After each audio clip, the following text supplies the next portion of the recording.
Hello friends. तो चलिए शुरू करते हैं आज की कहानी। कहानी का नाम है बुजुर्ग पिता। संदीप के घर से संदीप के पिताजी की आवाज़ आ रही थी, जैसे कि वो कुछ बोलना चाहते हो, लेकिन संदीप सुनना नहीं चाहता था। कुछ देर बाद आस पड़ोस के कुछ लोग संदीप के घर के पास जमा हो गए। पड़ोस के काका ने पूछा कि क्या चल रहा है संदीप बेटा, तुम्हारे पिताजी क्या कहना चाहते हैं।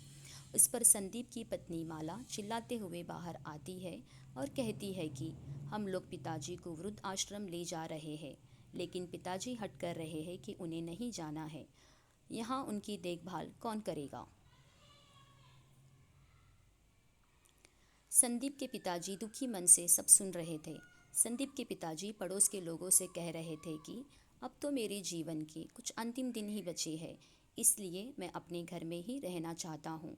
लेकिन संदीप और माला संदीप के पिताजी को ज़बरदस्ती वृद्ध आश्रम छोड़ आते हैं और कुछ महीनों बाद ही संदीप के पिताजी का वृद्ध आश्रम में ही निधन हो जाता है।